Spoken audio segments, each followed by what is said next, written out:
Halo guys, balik lagi sama gua Lucky ID. Seperti biasa, sebelum mulai videonya, buat kalian yang sudah dukung channel ini selama ini, terima kasih banyak.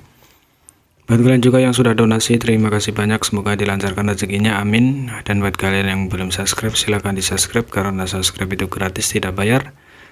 Dan buat kalian juga yang baru gabung, jangan lupa nyalakan lonceng notifikasi agar tidak ketinggalan update video dari channel ini. Terima kasih dan selamat menonton. Oke, kita bacain novel Marty Albeck chapter 5650. Di sini diceritakan satu mengejar sementara yang lain melarikan diri. Kedua sosok itu dengan cepat menjauhkan diri. Itu seperti masa lalu. Ini membuat Yangke agak waspada. Terakhir kali dia menggunakan metode ini untuk memancing Lawyer Lord keluar dari Norethron Pass dan kemudian menggunakan sebagai Spirit Bat untuk meluncurkan serangan balik, menghancurkan beberapa sarang tinta Lawyer Lord. Setelah menderita kerugian seperti itu sekali, Royal Lord dan klan tinta benar-benar jatuh cinta padanya dengan mudah. Entah dia telah dibutakan oleh kemarahan atau klan tinta telah membuat beberapa pengaturan lain. Sebagai satu-satunya Royal Lord dari klan tinta, melindungi Norethron Pass adalah misi terbesarnya saat ini. Tidak peduli seberapa marahnya dia, bagaimana mungkin dia tidak peduli. Selain itu, masalah ini memiliki presiden. Dari sini sepertinya klan tinta memang membuat pengaturan lain. Royal Lord yakin bahwa bahkan jika dia tidak berada di Norethron Pass, klan tinta akan mampu menghadapi serangannya. Setidaknya ada satu Royal Lord yang tersembunyi di sana, atau mungkin ada lebih dari satu. Namun meskipun dia sudah menebak ini, Yangke masih harus mengikuti rencana awalnya. Tidak peduli apa, dia harus melihat Royal Lord yang tersembunyi. Karena itu Yangke terus-menerus berteleportasi dan setiap kali dia melakukannya dia akan terganggu oleh aura Royal Lord klan tinta, menyebabkan auranya menjadi agak tidak stabil. Kekuatannya saat ini jauh lebih besar dari sebelumnya dan meskipun dia bisa menghindari cedera saat berteleportasi, semakin sering dia mencoba semakin sulit jadinya. Kedua sosok itu bergerak jauh satu di depan yang lain secara bertahap menghilang. Para penguasa wilayah yang mengejar mereka juga ingin mengusir mereka, tapi untungnya Monaya telah mengirimkan transmisi suara untuk menghentikan mereka. Memusatkan perhatiannya pada arah yang ditinggalkan Royal Lord, Monaya menghela nafas membenci dirinya sendiri karena terlambat dan tidak punya waktu untuk mendiskusikan tindakan balasan dengan Royal Lord yang sebelum Yangke bergegas keluar. Situasi saat ini tidak seperti yang diharapkan. Jika dia membuat pengaturan, dia pasti tidak akan membiarkan Royal Lord mengejar Yangke. Jika dia tidak bisa membunuh Yangke, apa gunanya mengejarnya? Tidak ada gunanya melakukannya. Jika dia bisa bertahan sebentar, Yangke akhirnya akan muncul lagi. Selama Norethron Pass membuat pengaturan yang tepat, ketika Yangke muncul lagi dengan banyak penguasa wilayah dari klan tinta dan dua Royal Lord yang berada di bayang-bayang, masih ada peluang bagus mereka bisa memaksanya untuk tinggal. Selama penguasa wilayah membentuk formasi tepat waktu dan menyegel kekosongan di mana Yangke berada dengan dua Royal Lord bergabung, apakah mereka tidak akan bisa membunuh Master Open Heaven Orde ke-8? Sayangnya Royal Lord tidak memberinya kesempatan untuk mengatur apapun dan segera bergegas keluar setelah merasakan aura Yangke.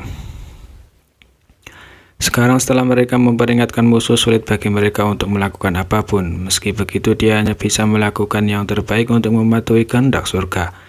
Perintah dikirim satu demi satu dan banyak penguasa wilayah diam-diam menyiapkan susunan sementara dia sendiri melakukan yang terbaik untuk menyembunyikan auranya. Dalam kehambaan, Yangke dan Royal Lord melarikan diri sejauh ratusan juta kilometer dan Royal Lord terpikat cukup jauh. Tanpa matahari dan bulan muncul di punggung tangannya, cahaya kuning dan biru bergabung bersama dan berubah menjadi cahaya putih menyilaukan yang menyelimutinya. Royal Lord yang mengejar tercengang pada saat itu. Aura yang dia kunci ke tubuh Yangke terputus. Cahaya pemurnian sebenarnya memiliki efek yang begitu mendalam. Saat kinya terputus, kesadaran Yangke terhubung dengan sebagai Spirit Bat yang telah dia buat di Norethron Pass, menyebabkan sebagai prinsipnya berfluktuasi dengan liar saat sosoknya langsung menghilang. Royal Lord mengejar Yangke sampai dia menghilang, hanya mendengus dingin sebelum terbalik dan diam-diam berdoa agar Monaya tidak mengecewakannya. Sekarang Yangke pasti berpikir bahwa Norethron Pass tidak memiliki master lain. Dengan metode dan pencapaiannya di masa lalu, dia pasti tidak akan menempatkan penguasa wilayah di matanya. Selama dia sedikit ceroboh, mungkin saja dia akan disegel oleh Great Array.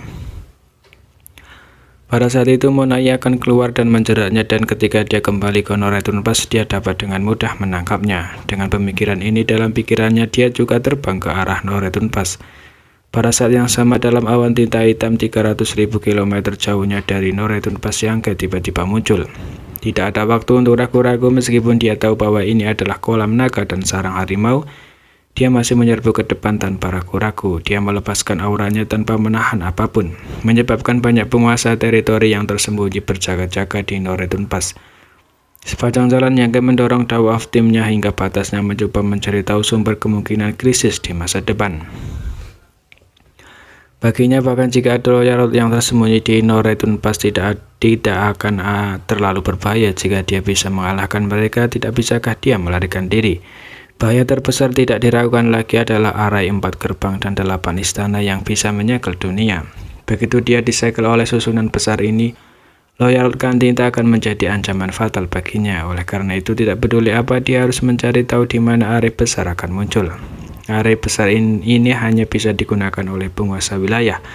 Jadi dia hanya perlu menyelidiki lokasi para penguasa wilayah ini. Sayangnya ada terlalu banyak sarang tinta di sini. Tidak hanya ada lebih dari 100 sarang tinta tingkat Loyalot, tetapi ada juga ribuan sarang tinta tingkat tuan wilayah.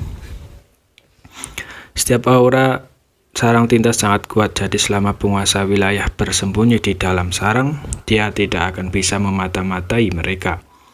Satu-satunya hal yang bisa diandalkan adalah persepsinya tentang bahaya, tapi sayangnya dia tidak bisa mengambil inisiatif untuk melakukannya. Jadi dia hanya bisa menggunakan Tao of Tim untuk menyelidiki misteri masa depannya. Sekarang Yangke tiba di pinggiran Noretunpas, tapi kali ini dia tidak langsung menyerang, malah terus mengitarinya. Dia dapat dengan jelas merasakan bahwa dari banyak sarang di bawah ini indera ilahi dari para master klan tinta sedang menyelidiki tubuhnya. Jelas mereka adalah master klan tinta yang tersembunyi di dalam sarang. Di dalam sarang tingkat Loyalot tertentu, Monaya tidak memiliki niat sedikit pun untuk mengorek pikiran Yangke. Seperti batu kering, dia menahan auranya dan duduk di dalam sarang tinta. Tapi dia tidak sepenuhnya mengabaikan dunia luar dan kecepatan di mana sarang mengirimkan informasi. Dia dapat dengan jelas mendeteksi gerakan Yangke. Tindakan Yangke membuatnya agak terkejut. Bicara jelas logis secara root telah dipancing oleh Yangke dan sekarang adalah waktunya bagi Yangke untuk keluar. Dengan kekuatannya saat ini akan sulit bagi penguasa wilayah untuk menghentikannya dan menghancurkan sarang. Selama Yangke mau, dia bisa dengan mudah menghancurkan beberapa sarang tingkat Loyalot. Selama dia berlari bertindak, klan tinta tidak akan memiliki kesempatan untuk menjebaknya. Namun dia tidak melakukannya, sebaliknya dia terus menyelidiki di sekitar Noretunpas. Apa indera yang tajam? Keberadaannya pasti belum terungkap, tetapi pengalaman yang dialami di tanah leluhur pasti menyebabkan bintang pembunuh ras manusia